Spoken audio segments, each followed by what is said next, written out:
it can be hard to feel like your goals are out of your reach or that they cannot be achieved on the time scale that you would like them to be.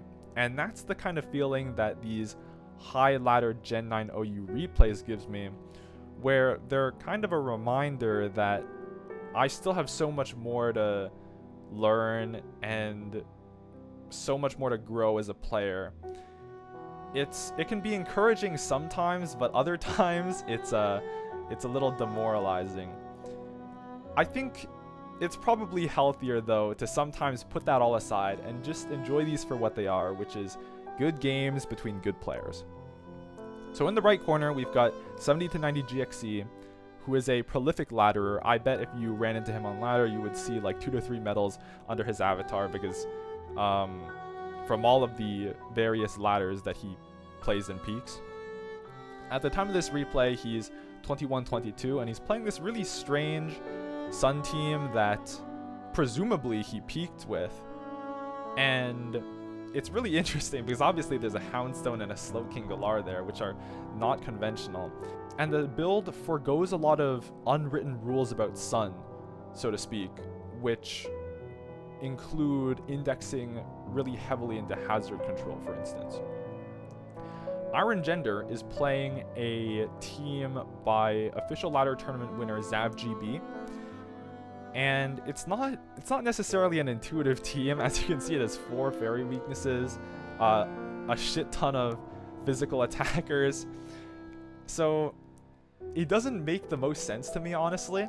It's a little above my pay grade, but it's got a lot of cool surprises that are all kind of aiming to open up the physical attackers. Iron Gender at the time of this replay is 2053. With that, let's get into it. 70to90gxe leads Ninetales, and Iron Gender leads Deoxys. So, as I mentioned, a big weakness of Sun is hazard control. A lot of Sun attackers need to exploit their kind of natural bulk to prevent getting revenge killed. For instance, a Walking Wake at full HP can power through teams with like Gambit, but after it's taken a few rounds of Sun Chip, it can't do that anymore. As you can see, this Houndstone is the Roaring Moon switch in. So I think the idea is you swap it in and then you Pain Split and Will-O-Wisp in order to just completely stall out these physical attackers. But it doesn't work because this ZavGB team has the less seen taunt Roaring Moon. So next, Great Tusk and Tinglu trade hazards. And it's really interesting because this Tinglu is as I recall, it's a Jolly max speed variant with Rocky Helmet. And I assume the purpose of that is to trade more favorably into spinners, but I could be mistaken. Roaring Moon comes in on Walking Wake and knocks the Raging Bolt, which is revealed to be choice specs, as it Terra Fairies and Draco Meteors. That was definitely necessary because with Taunt, it was going to power through everything else. Tinglu comes in, gets its Spike after trading out Tusk, and then folds to a Hydro Steam. Pult comes in. Now this Pult set is insane. I'm not even gonna I understand the reasoning behind the set. Obviously, it's Darts, Fire Blast, Sucker Punch, Dragon Dance, and it's to pressure in physical walls that would impede King Gambit and Roaring Moon and surprise them with like fire coverage maybe. But it's just how do you come up with this? It's so crazy. Like but yeah, as you can see, it kind of goes on a tear here. And eventually Slowking Galar is able to eat a hit and take it down. King Gambit comes out, and Walking Wake comes in. King Gambit pops Terra Fairy, barely lives the Hydro Steam. According to the chat log, it's a 12% chance to kill Gambit because I assume it's full HP. And now it's up to Houndstone to clutch it up. Iron Gender loses the Sucker Will-O-Wisp 50-50. And Zamazenta comes in. So now the game is all about whether or not Zamazenta can get crunch drops, because the Houndstone can keep pain splitting Zamazenta and burning it whenever it tries to attack, which means that the Zamazenta can never get into a position where it crunches the Houndstone pain splits and then Zamazenta dies to burn. So really it's just a question of how many drops will Zamazenta get, because as you can see, it's not doing a lot of damage, right? This Houndstone, it's got Fluffy. It's not taking it's kind of a toss-up endgame.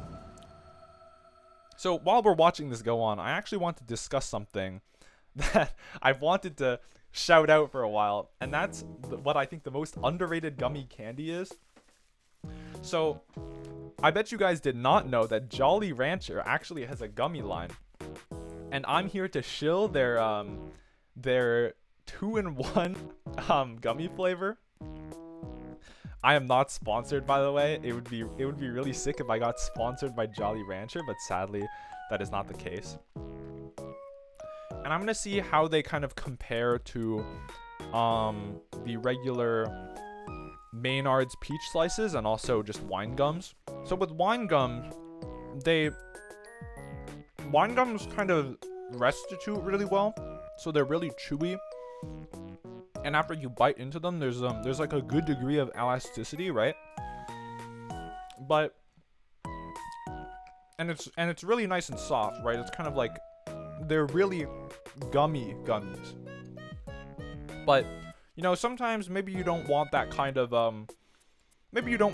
endurance, you know? Maybe you don't want your gummy to be so meaty. And the flavor, like the scent, it's good, right? But I feel that perhaps they're not the most distinct. We have the regular Maynard's peach slices, and of course these are a classic. You know, I'm never gonna diss these, but I think they're a little bit sticky. They like, I think the flavor, it's about as natural as you get from a gummy, right? They're a little bit sticky. I don't really enjoy how they interact with your teeth. And these guys, they're not really so gummy, right? They're not so elastic.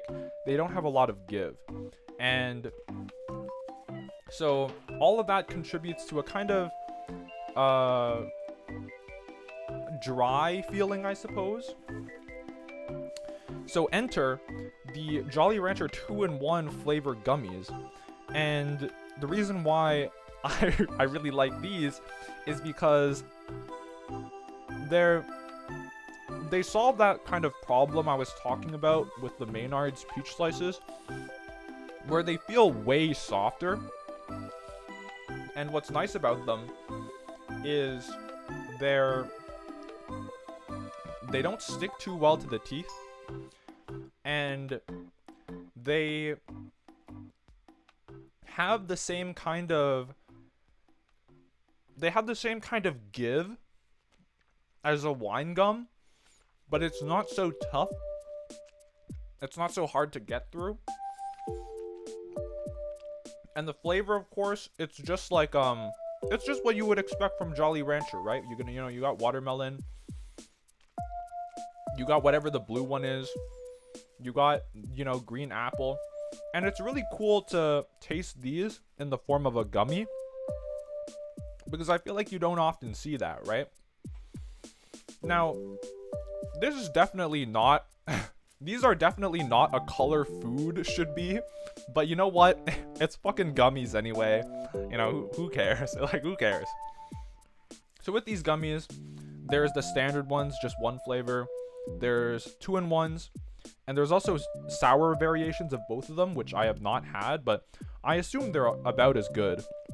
So the next time you're looking for gummies, I would highly recommend you give these a try. So with that, I'll let the replay go, and I hope you have a good day.